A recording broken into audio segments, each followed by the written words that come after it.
వస్తారు బాబా డైమండ్ హాల్లో, అబుకు వస్తారు బాబా డైమండ్ హాల్లో. బ్రహ్మమ్మ తను ఆధారం కొని డైమండ్ హాల్లో, బ్రహ్మమ్మ తను ఆధారం కొని డైమండ్ హాల్లో. శివశక్తి పాండవ సేనను తోడ్కొని భక్తుల భగవాన్ వచ్చారు భోళా. శివశక్తి పాండవ సేనను తోడ్కొని భక్తుల భగవాన్ వచ్చారు భోళా.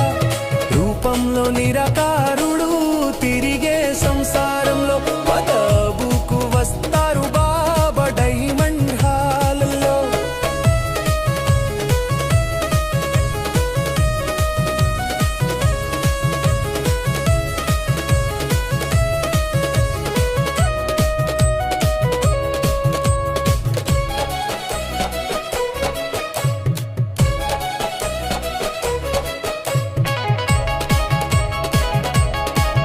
ప్రేమను పెంచు ప్రభుతో నీవు, సమయం ఉందిగా తర్వాత కుమిలేదవు. ఇప్పుడే సమయం ఉందిగా తర్వాత కుమిలేదవు. ఈ సుహానా ఘడియ జార నీవు వాకు, హత్తుకో ఆయనను చేయు సఫలం జీవితం, హత్తుకో ఆయనను చేయు సఫలం జీవితం. ఎప్పుడు తెగునో శ్వాసకారులు ఈ సంసారంలో, పదబుకు వస్తారు బాబా డైమండ్ హాల్లో. బ్రహ్మతను ఆధారం కొని డైమండ్ హాల్లో.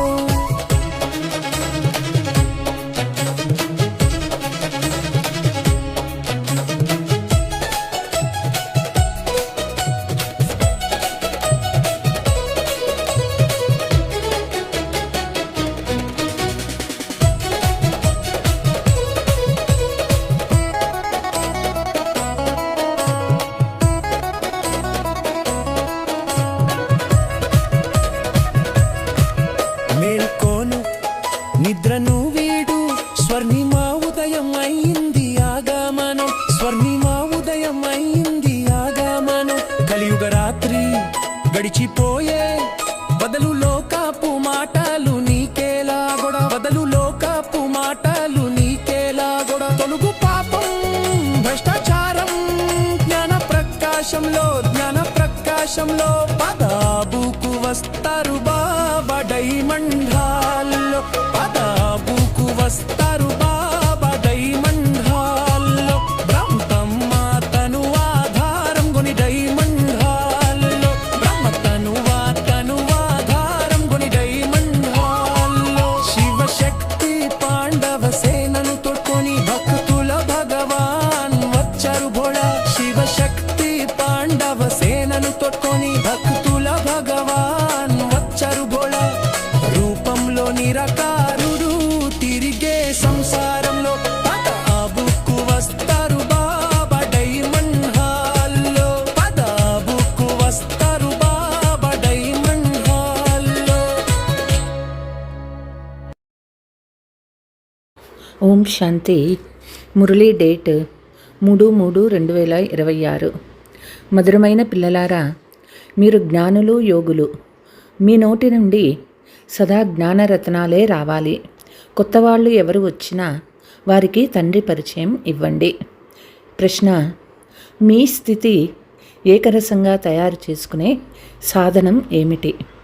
జవాబు: సాంగత్యాన్ని సంభాలన చేసుకుంటే మీ స్థితి ఏకరసంగా తయారవుతుంది. సదా మంచి సేవాదారి విద్యార్థుల సాంగత్యంలో ఉండండి. జ్ఞానయోగాలు తప్ప ఏ ఇతర మాటలు మాట్లాడినా నోటి నుండి రత్నాలకు బదులు రాళ్ళు రువ్వుతూ ఉన్నవారి సాంగత్యం నుండి సదా హెచ్చరికగా జాగ్రత్తగా ఉండాలి. పాట: రాత్రి ప్రయాణీకుడా అలసిపోరాదు. ఓం శాంతి. జ్ఞానము మరియు విజ్ఞానము, వీటిని అల్ఫ్ మరియు బే అని అంటారు. తండ్రి అల్ఫ్, బే జ్ఞానం ఇస్తారు. ఢిల్లీలో జ్ఞాన విజ్ఞాన భవనం ఉంది, కానీ ఎవరికీ దాని అర్థం తెలియదు. పిల్లలు మీకు జ్ఞానయోగాలు తెలుసు. యోగము ద్వారా మనము పవిత్రంగా అవుతాము. జ్ఞానము ద్వారా మన ఆత్మ రంగరించబడుతుంది. అంటే జ్ఞానం అనే రంగు అంటుకుంటుంది. మనం చక్రం అంతటిని తెలుసుకుంటాము. స్మృతి యాత్ర కొరకు కూడా ఈ జ్ఞానము లభిస్తుంది. అక్కడ జ్ఞానం యోగం కొరకు ఎవరు జ్ఞానం ఇవ్వరు. వారైతే స్థూలమైన డ్రిల్లు మొదలైనవి నేర్పిస్తారు. ఇది స్మృతి యాత్ర, సూక్ష్మమైన మరియు ముఖ్యమైన విషయము. పాట కూడా దానికి సంబంధించిందే పెడతారు. తండ్రి చెప్తూ ఉన్నారు, పిల్లలారా, ఓ మూలవతన ప్రయాణికులారా, పతిత్పావనైన తండ్రి ఒక్కరే సర్వులకు సద్గతి దాత.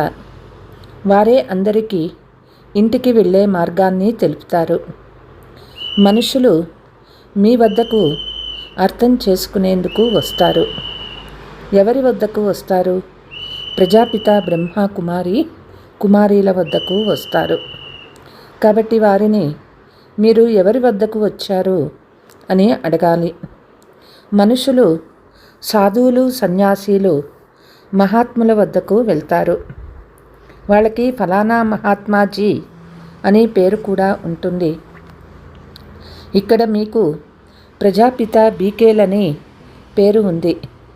బీకేస్ వద్దకు అనేక మంది ఉన్నారు. మీరు వారిని ఎవరి వద్దకు వచ్చారని అడగాలి. ప్రజాపిత బ్రహ్మ మీకేమవుతారు? అతడు అందరికీ తండ్రే. కొందరు మహాత్ముడి గురువు దర్శించుకుంటామని అంటారు. అప్పుడు మీరు వారితో, మీరు గురువు అని ఎలా అంటున్నారు? ప్రజాపిత బ్రహ్మ కుమారీలో పేరు ఉంది కదా, కాబట్టి వారు తండ్రి అవుతారు, గురువు కాదు అని చెప్పండి. ప్రజాపిత బ్రహ్మ కుమారీలు అంటే బ్రహ్మ వీరికి తండ్రి, వారు మీకు కూడా తండ్రే. మేం బీకేస్ తండ్రిని కలుసుకోవాలంటున్నామని అనండి. ప్రజాపిత పేరు ఎప్పుడైనా విన్నారా? అతనికి ఎంతోమంది పిల్లలు ఉన్నారు. ఈ తండ్రిని గురించి అర్థం చేసుకుంటే అనంతమైన తండ్రిని గురించి అర్థం చేసుకుంటారు. ప్రజాపిత బ్రహ్మకు కూడా ఎవరో తండ్రి తప్పకుండా ఉంటారు. ఎవరైనా వస్తే వారిని మీరు ఎవరి వద్దకు వచ్చారు అని అడగాలి. బోర్డుపై ఏం రాసింది? ఇన్ని సెంటర్లు ఉన్నాయి కదా. ఇంతమంది బీకేస్ ఉన్నప్పుడు వారికి తప్పకుండా తండ్రే ఉంటారు, గురువు కాదు. మొదట ఇది వారి బుద్ధి నుండి తొలగించాలి. ఇది ఒక ఇల్లు అని అర్థం చేయించాలి. ఏదో కుటుంబంలోకి వచ్చామని అర్థం చేసుకోవాలి. మేము ప్రజాపిత బ్రహ్మ సంతానము, మీరు కూడా వారి సంతానమే. అయితే ఆ బ్రహ్మ ఎవరి కుమారుడు? బ్రహ్మ విష్ణు శంకర్ల రచయిత పరంపిత పరమాత్మ శివుడు. అతను ఒక బిందువు. అతని పేరు శివుడు. వారు మా తాత. ఆత్మలైన మీరు కూడా వారి సంతానమే. బ్రహ్మకు మీరు కూడా సంతానమే. అందుకే మేము బాప్ దాదాను కలుసుకునేందుకు వచ్చామని అనండి. ఇలా వారి బుద్ధి తండ్రి వైపుకు వెళ్ళే విధంగా అర్థం చేయించాలి. వారు ఎవరి వద్దకు వచ్చారో అర్థం చేయించాలి. ప్రజాపిత బ్రహ్మ మనకు తండ్రి, శివుడు సర్వ ఆత్మలకి తండ్రి. మొదట ఎవరి వద్దకు వచ్చారో అర్థం చేసుకోండి అని చెప్పాలి. యుక్తిగా తెలిపి, మీరు శివబాబా సంతానం కాబట్టి ఇది ఒక కుటుంబమని అర్థం చేయించాలి. వారికి తండ్రి తాతల పరిచయం లభించాలి. సర్వుల సద్గతిదాత నిరాకార తండ్రి అయిన శివుడు అని మీరు అర్థం చేయించండి. వారు ప్రజాపిత బ్రహ్మ ద్వారా అందరికీ సద్గతి ఇస్తారు. అందరూ వారిని పిలుస్తూ ఉంటారు. ఎంతమంది పిల్లలు తండ్రి నుండి వారసత్వం తీసుకుంటున్నారో మీరు కూడా చూస్తూ ఉన్నారు కదా అని చెప్పండి. మొదట వారికి తండ్రి పరిచయం లభించాలి. అప్పుడు మేము బాప్ దాదాను కలుసుకునేందుకు వచ్చామని వారు భావిస్తారు. మేము వారిని బాప్ దాదా అని అంటామని చెప్పండి. జ్ఞానసాగర్లు పతిత పావనులు శివబాబాయే కదా. భగవంతుడు సర్వులకు సద్గతి దాత. నిరాకారులు అతను జ్ఞానసాగర్లని వారికి అర్థం చేయించాలి.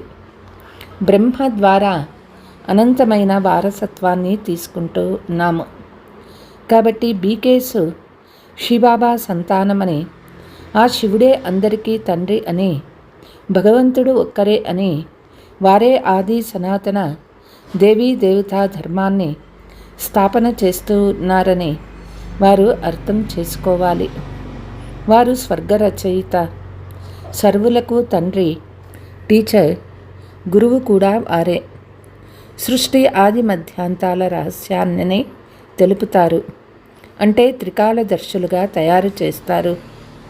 అర్థం చేసుకునేందుకు అర్హులైతే వారికి ఈ విషయాలు అర్థం చేయించండి. మొదట మీకు తండ్రులు ఎంతమంది అని అడగండి. లౌకిక తండ్రి, పారలౌకిక తండ్రి అని అర్థం చేయించండి. తండ్రి ఎప్పుడూ సర్వవ్యాపి అవ్వడు. లౌకిక తండ్రి నుండి ఈ వారసత్వం లభిస్తుంది, పారలౌకిక తండ్రి నుండి వారసత్వం లభిస్తుంది. మరి అతనిని సర్వవ్యాపి అని ఎలా అంటారు? ఈ పదాలను రాసుకొని ధారణ చేయండి. ఇది తప్పకుండా అర్థం చేయించాలి. అర్థం చేయించేవారు మీరే కదా. ఇది ఇల్లు, వీరు గురువు కాదు. వీరంతా బీకేసు నిరాకార శివబాబాయే మాకు వారసత్వం ఇస్తారు. వారే సర్వుల సద్గతి దాత. బ్రహ్మను సర్వుల సద్గతి దాత అని, పతిత పావనుడని, ముక్తిదాత అని అనడానికి వీలు లేదు. ఈ మహిమ శివబాబాదే. ఎవరు వచ్చినా వీరు సర్వులకు బాప్ దాదా అని అర్థం చేయించండి. ఆ తండ్రియే స్వర్గ రచయిత. బ్రహ్మ ద్వారా విష్ణుపురాన్ని స్థాపన చేస్తూ ఉన్నారు. ఈ విధంగా ఎవరికైనా మీరు అర్థం చేయిస్తే మళ్ళీ తండ్రి వద్దకు వచ్చే అవసరమే ఉండదు. వారు అలవాటు పడి ఉన్నారు కనుక గురువు గారిని దర్శించుకుంటామని అంటారు. భక్తి మార్గంలో గురువును చాలా మహిమ చేస్తారు. వేద శాస్త్రాలు, యాత్రలు మొదలైనవన్నీ గురువే నేర్పిస్తారు. మనుషులు గురువులు అవ్వజాలరని మీరు అర్థం చేయించాలి. మేము బ్రహ్మను కూడా గురువు అని అనము. సద్గురు ఒక్కరే. మనుష్యులు ఎవ్వరూ జ్ఞానసాగర్లు అవ్వలేరు. వారంతా భక్తి మార్గంలోని శాస్త్రాలు చదివేవారు. దానిని శాస్త్రజ్ఞానమని అంటారు. దానిని వేదాంతము అని అంటారు. ఇక్కడ మనల్ని జ్ఞానసాగర్లైన తండ్రి చదివిస్తూ ఉన్నారు. ఇది ఆత్మీక జ్ఞానము. బ్రహ్మ, విష్ణు, శంకర్లను కూడా జ్ఞానసాగర్లు అని అనరు. ఇక మనుషుల్ని ఎలా అంటారు? మనుషులెవ్వరికీ జ్ఞానము అథారిటీలుగా అవ్వలేరు. శాస్త్రాల అథారిటీ కూడా పరంపిత పరమాత్మదే. పరంపిత పరమాత్మ బ్రహ్మ ద్వారా వేదశాస్త్రాల సారాన్ని అర్థం చేయించినట్లు చూపిస్తారు. తండ్రి అంటూ ఉన్నారు, నన్ను గుర్తించకుండా, నేనెవరో కూడా తెలియకుంటే వారికి వారసత్వం ఎక్కడి నుండి లభిస్తుంది? బేహద్దు వారసత్వం బేహద్దు తండ్రి ద్వారానే లభిస్తుంది. ఇప్పుడు ఈ బాబా ఏం చేస్తూ ఉన్నారు? ఇది హోలీ, ఈ పండగ కదా. జ్ఞాన విజ్ఞానము 2 పదాలు ఉన్నాయి. మన్మనాభవ జ్ఞానాన్ని కూడా ఇస్తారు. నన్ను స్మృతి చేస్తే మీ వికర్మలు వినాశమవుతాయి. కాబట్టి ఇది జ్ఞానము మరియు విజ్ఞానాల హోలీ. మానవులలో జ్ఞానం లేనందున వారు ఒకరి నోటిలో ఒకరు మట్టి వేసుకుంటారు. ఎవరికి గతి సద్గతిలు లభించవు. నోట మట్టే వేసుకుంటారు. జ్ఞాన నేత్రము ఎవరికీ లేదు. కట్టుకథ వింటూ వచ్చారు. దానిని గుడ్డి నమ్మకం అని అంటారు. ఇప్పుడు ఆత్మలైన మీకు జ్ఞాన 3వ నేత్రం లభించింది. పిల్లలు మీకు తండ్రి నుండి వారసత్వం ప్రాప్తి చేసుకునేందుకు సలహా ఇవ్వాలి. అప్పుడే వారికి తెలిసిపోతుంది. వీరు బ్రహ్మ ద్వారా వారసత్వం తీసుకుంటూ ఉన్నారు. ఇతరులు ఎవ్వరి ద్వారా లభించదని తెలుస్తుంది. అన్ని సెంటర్లలో ఈ పేరు వ్రాయబడి ఉంటుంది. ప్రజాపిత బ్రహ్మ కుమార్ కుమారీల గీతా పాఠశాల అని వ్రాస్తే సాధారణంగా ఉంటుంది. ఇప్పుడు మీరు కూడా బీకే అను పేరు వ్రాస్తేనే తండ్రి పరిచయాన్ని ఇవ్వగలుగుతారు.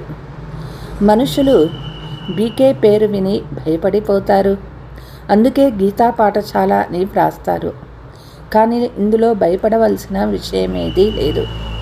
ఇది ఇల్లు అని చెప్పండి. ఎవరి ఇంటికి వచ్చారో మీకు తెలుసా?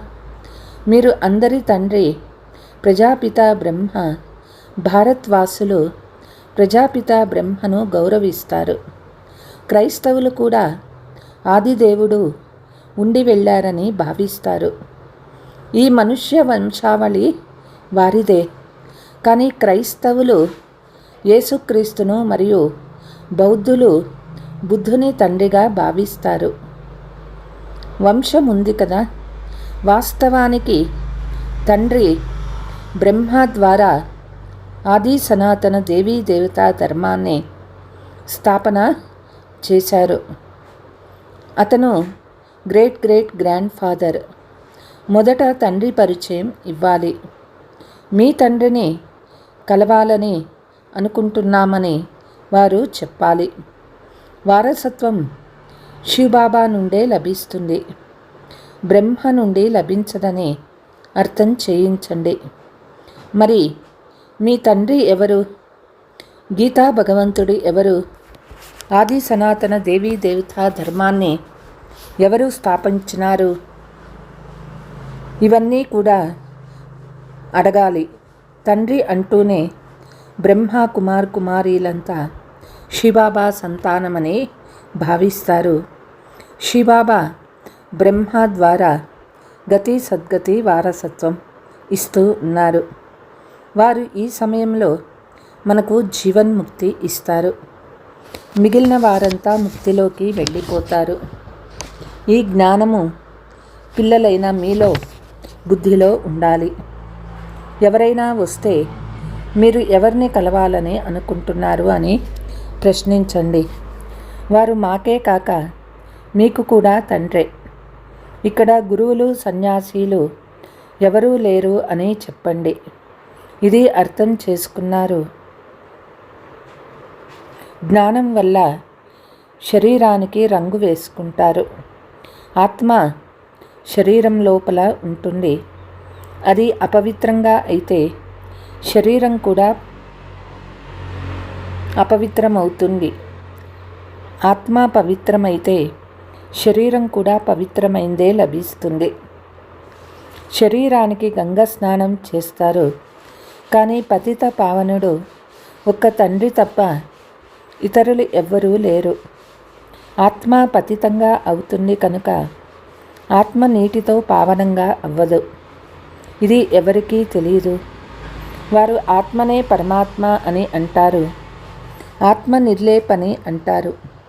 ఇప్పుడు ఎవరైతే తెలివి అయిన వారుగా ఉంటారో వారు ధారణ చేసి ఇతరులకు చేయిస్తారు. ఏ పిల్లల నోటి ద్వారా సదా జ్ఞానరత్నాలే వెలువడతాయో వారిని రూప్ బసంత్ అంటారు.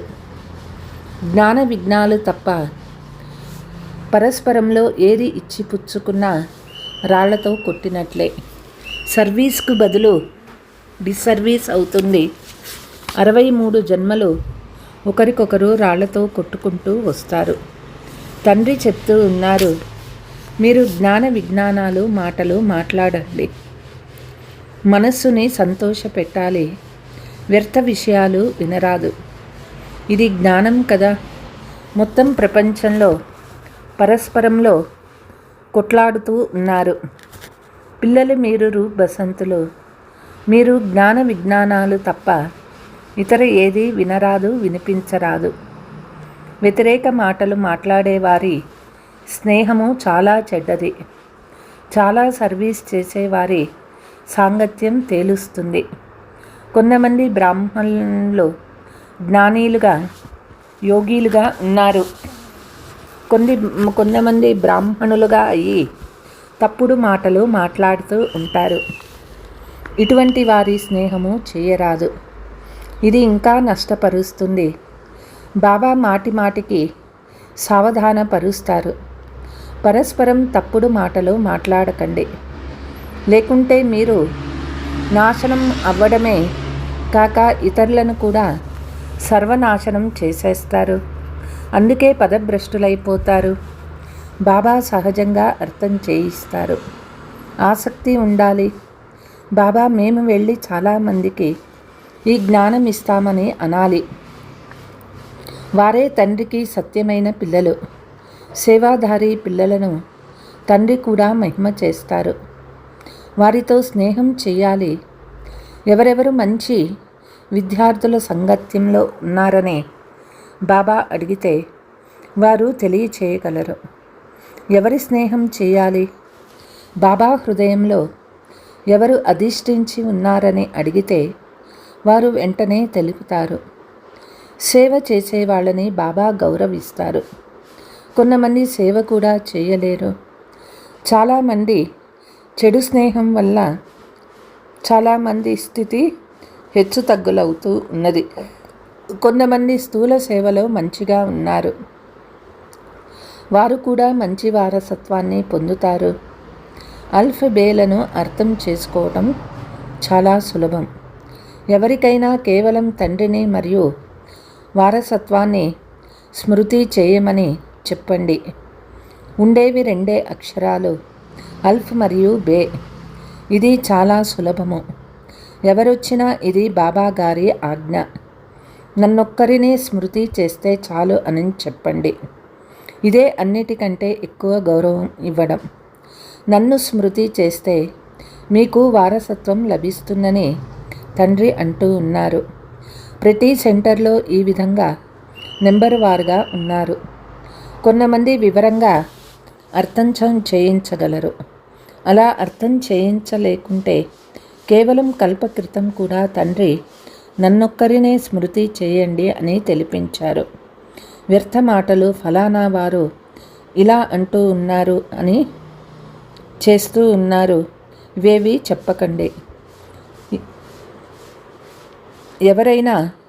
ఎవరినైనా గ్లాని చేస్తూ ఉంటే వినరాదు. తండ్రి ఎంతో మంచి విషయాలు వినిపిస్తారు. మన్మనాభవ మధ్యాధిభవ అంటే ఏవో ఎవరొచ్చినా వారికి అర్థం చేయించండి. అందరికీ తండ్రి అయిన శివబాబా అంటూ ఉన్నారు. నన్ను స్మృతి చేస్తే స్వర్గ వారసత్వం లభిస్తుంది. గీతా భగవానుడు కూడా వారే. మృత్యువు మీకు అతి సమీపంలో నిల్చొని ఉన్నది. కాబట్టి పిల్లలైన మీ పని సేవ చేయడం, తండ్రి స్మృతి ఇవ్వడం. ఇది మహామంత్రము. దీనివల్ల రాజ్య తిలకం లభిస్తుంది. ఇది చాలా సులభమైన విషయాలు.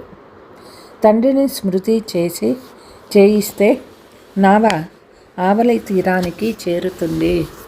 అచ్చా मीठे मीठे सिकीलते बच्चों प्रति मात पिता बाप दादा का याद प्यार और गुड मॉर्निंग. रूहानी बाप की रूहानी बच्चों की नमस्ते. हम रूहानी बच्चों की रूहानी मात पिता बाप दादा को याद प्यार गुड मॉर्निंग नमस्ते नमस्ते. ధారణ: వివేకవంతులై అందరికీ తండ్రి పరిచయం ఇవ్వాలి. నోటి ద్వారా రాళ్ళు విసిరి డిస్సర్వీస్ చేయరాదు. జ్ఞానయోగాలు తప్ప ఇతరవేవీ చర్చించరాదు. ఎవరైతే రూప్ బసంత్గా ఉంటారో, సేవాధారిగా ఉంటారో వారి స్నేహం మాత్రమే చేయాలి. తప్పుడు మాటలు వినిపించువారి స్నేహం చేయరాదు. వరదానము: జ్ఞానము ద్వారా రావణ్ణి బహురూపాలను తెలుసుకొని వాటి ఆకర్షణ నుండి ముక్తుగా ఉండే ధైర్యశాలి భవ. ఏ పిల్లలైతే జ్ఞానము ద్వారా రావణ బహురూపాలను మంచి రీతిగా తెలుసుకున్నారో వారి ముందుకు ఆ రావణుడు సమీపానికి కూడా రాలేడు. బంగారు రూపము లేక వజ్రాల రూపాన్ని ధారణ చేసి వచ్చిన వారు రావణ్ ఆకర్షణలోకి రారు.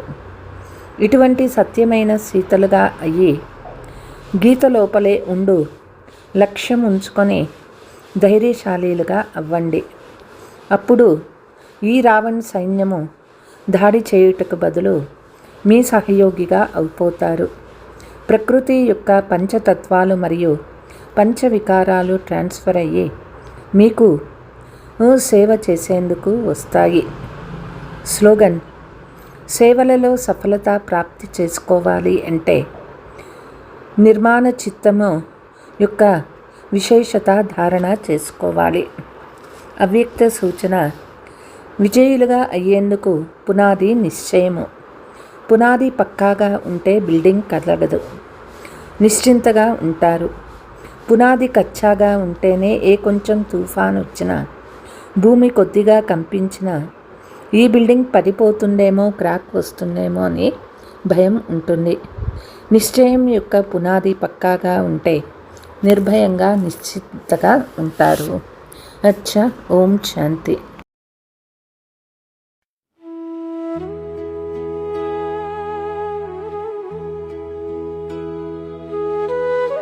बैठे हैं हम तेरी छाया में,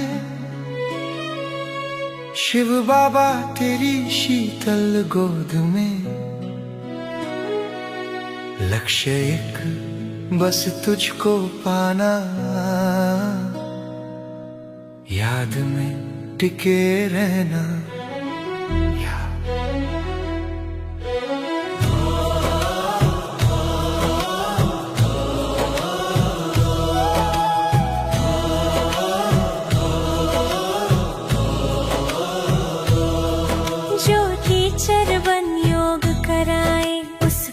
जिम्मेदारी भारी है, यदि उसकी बुद्धि भटके जरा भी तो सेवा नहीं वो खारी है।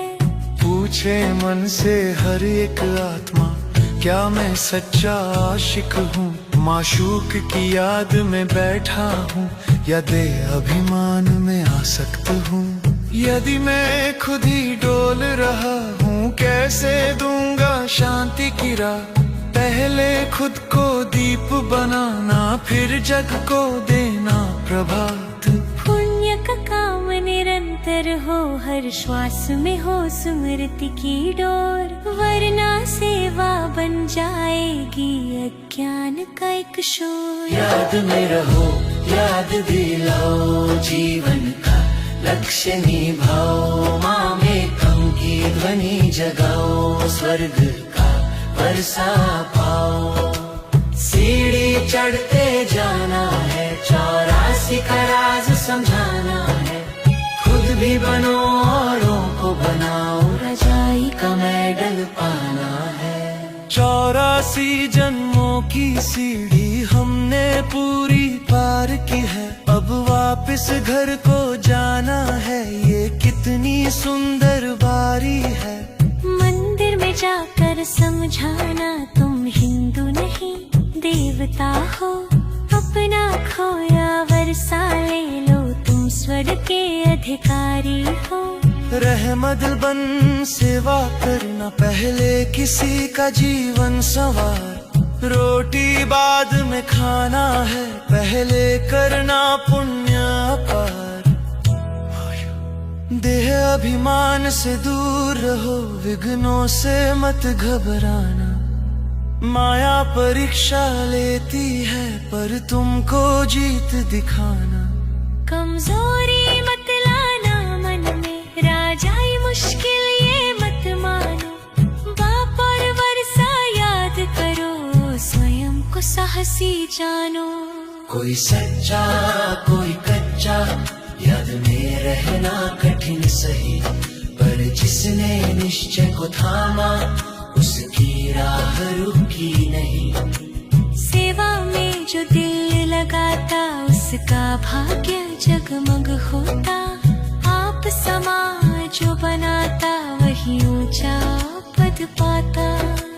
वेस्ट का वेट अब छोड़ो, मन शक्ति को जगाओ, विचार वाणी कर्म से आत्मा को हल्का बनाओ। जैसे भोजन हजम हो जाए तो शक्ति बन रक्त में जाए, वैसे ही मन से आत्मा शक्ति शक्तिशाली बन जाए। स्वभाव को जो सरल बनाता उसका समय व्यर्थ ना जाता। सहजता ही शक्ति है सच्ची, यही जीवन को चमकाता।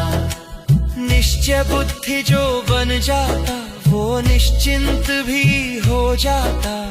क्यों हुआ क्या हुआ छोड़ो स्वचिंतन में मन रम जाता। स्वस्थिति से परिस्थिति जीतो, निर्भय बन आगे बढ़ो।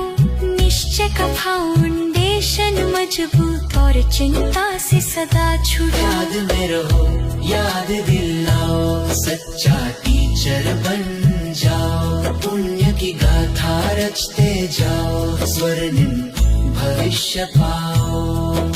सीढ़ी चढ़ते जाना है, हर आत्मा को घर लाना है। खुद भी बनो औरों को बनाओ, यही जीवन का खजाना है। शिव बाबा तेरी याद में बैठा, मन अब कहीं ना डोले। निश्चय सेवा मन की शक्ति, आत्मा को हल्का बोले। याद में टिके रहना और जग को भी याद दिलाना।